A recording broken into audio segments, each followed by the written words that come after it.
The silence was doing something to Marcus. I could tell from the messages that kept coming. First every few hours. Then every hour. Then constantly. You're being ridiculous. This is such a Michelle thing to do. You can't ignore me forever. We need to discuss this like adults. I deserve an explanation. You're making this harder than it needs to be. The entitlement in every word. The assumption that I owed him a reaction. That my pain and my process and my healing were supposed to revolve around making things easier for him. I didn't respond to any of it. Not because I was playing games or trying to hurt him, but because I had nothing to say.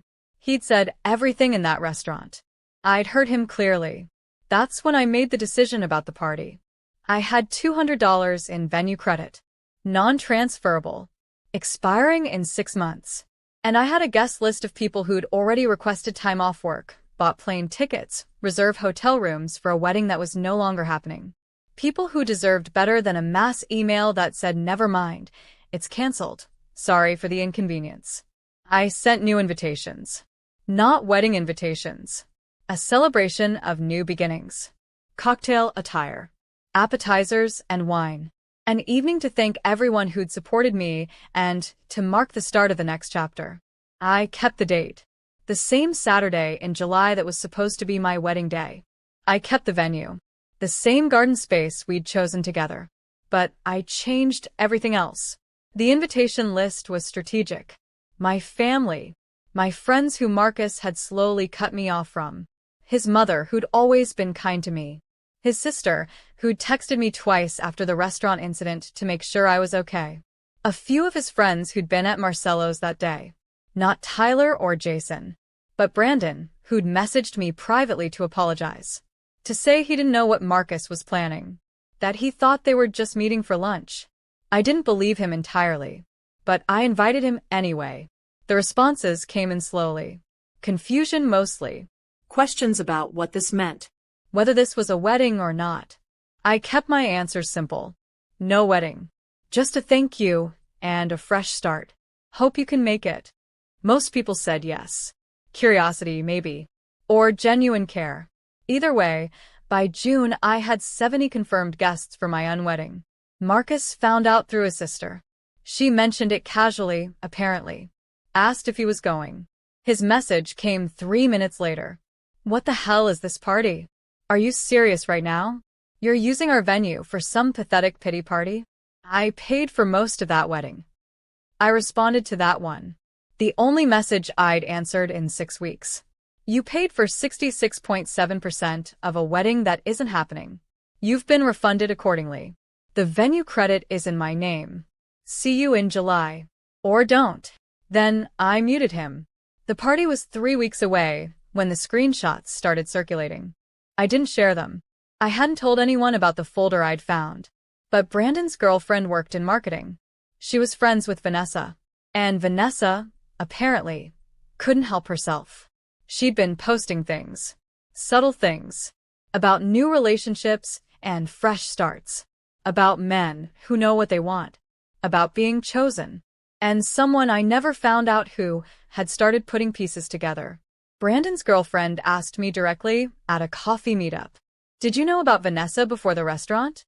I told her the truth. Not before. But I know now. She nodded. Didn't push.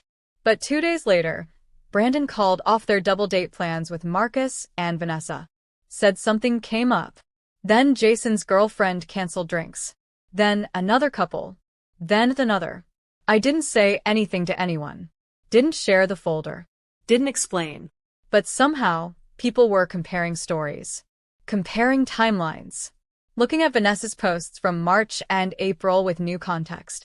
Noticing that Marcus had been at her apartment the night before he'd ended things at Marcelo's. Seeing the pattern I'd seen too late. His version of events, the brave, honest man who ended an unfulfilling relationship, was crumbling. Because people started asking questions. Why that restaurant? Why that way? Why were his friends there with cameras? Why did his new girlfriend seem to know so much about the breakup? Why was he posting about new chapters before he'd even moved his ex-fiancé's things out of his apartment? If you're seeing how silence and truth can be more powerful than revenge, subscribe. And if you won't, explain yourself in the comments. The party was on a Saturday evening in July. Perfect weather. String lights and wine, and small plates of food I'd actually chosen. My family came. My friends came. Some of Marcus's family came. Brandon came. A few other people from his circle that I genuinely liked.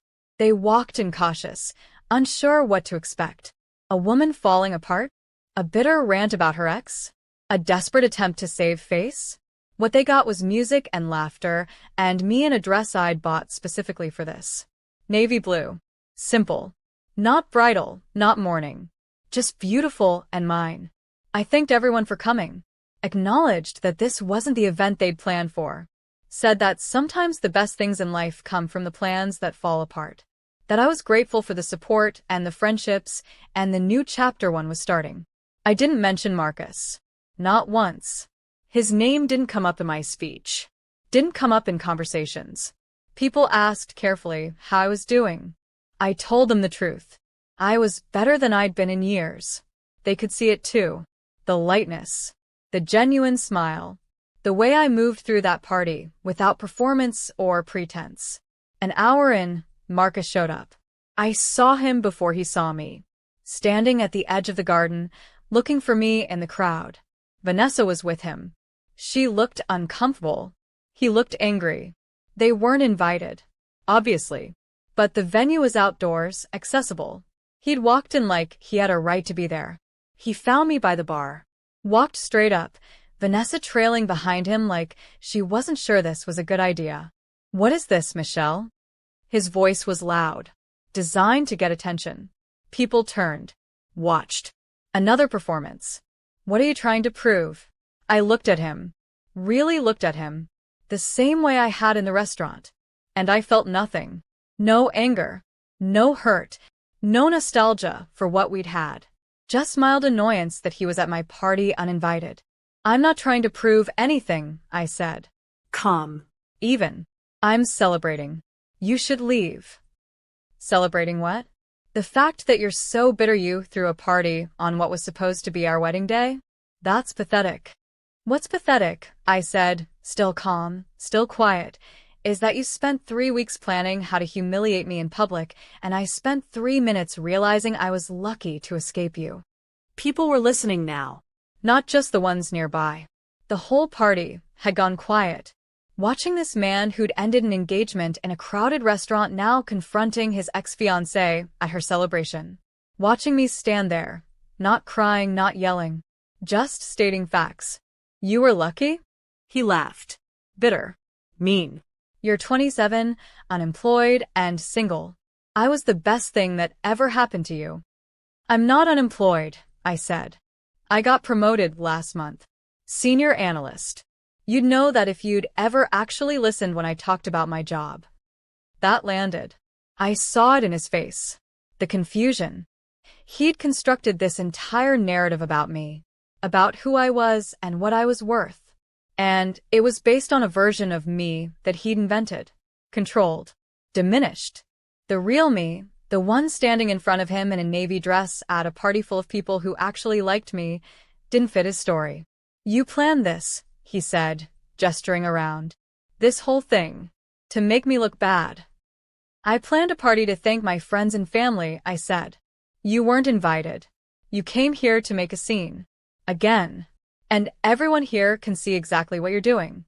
So I'm going to ask you one more time. Leave." He looked around. At the faces watching him. At his own sister, standing near the back with her arms crossed. At Brandon, who wasn't even trying to hide his disappointment. At Vanessa, who'd taken a step away from him. At me, completely calm, completely done with him. He left. Finally. Vanessa left with him. And the party went on. Better, actually. Because now everyone understood. They'd seen him at the restaurant through one lens. Heard his version secondhand, maybe. But now they'd seen him at my party. Uninvited. Cruel. Desperate to reclaim a narrative that was slipping away from him. We danced after he left. My best friend put on music from college, the kind of ridiculous pop songs we used to scream in dorm rooms. My mom cried happy tears and told me how proud she was that I'd found my strength. Brandon apologized again, more sincerely this time. Said he should have walked out of that restaurant the second Marcus started talking. That he was sorry he didn't. The party ended around midnight. String lights glowing, wine glasses empty, people hugging goodbye and promising to stay in touch better. Meaning it this time. I stood in that garden, in that space that was supposed to hold my wedding, and felt more married to myself than I ever would have felt to Marcus. The aftermath came slowly, then all at once. Marcus's social media went quiet, then private, then deleted. Vanessa's too. I heard through Brandon that they'd broken up. That she'd realized, apparently, that a man who orchestrates his ex-fiancé's public humiliation isn't exactly relationship material. Shocking. His friends, the ones who'd been at Marcelo's that day with their phones out, started distancing themselves. Not dramatically. Just quietly. No more group chats. No more weekend plans. The video from the restaurant never surfaced online. I don't know if they deleted it or just decided posting it would make them look worse than me. Either way, it stayed private. I moved forward.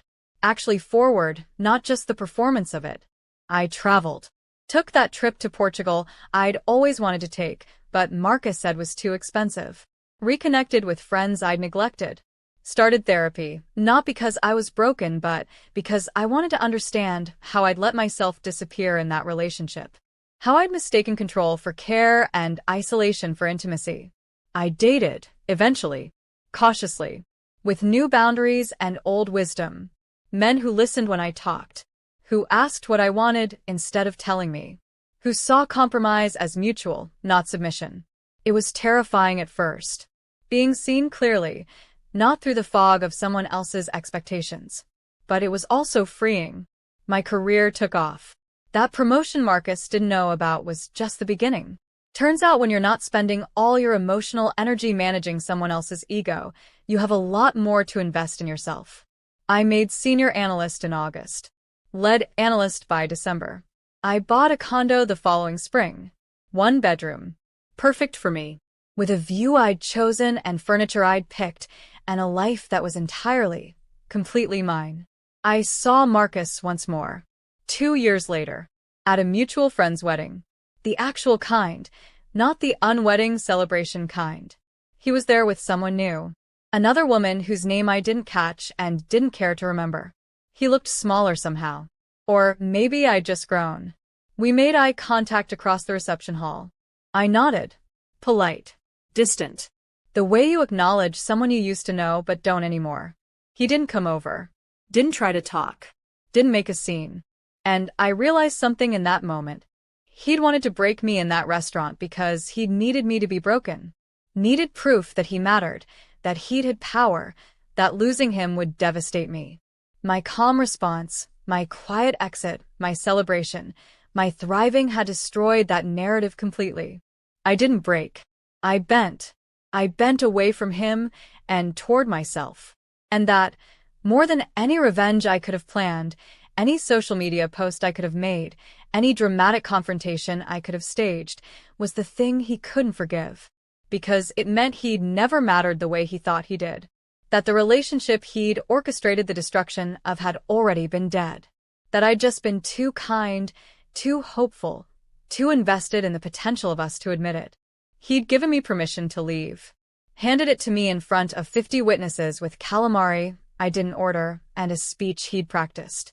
And I'd taken it. Gratefully. Completely. Without looking back.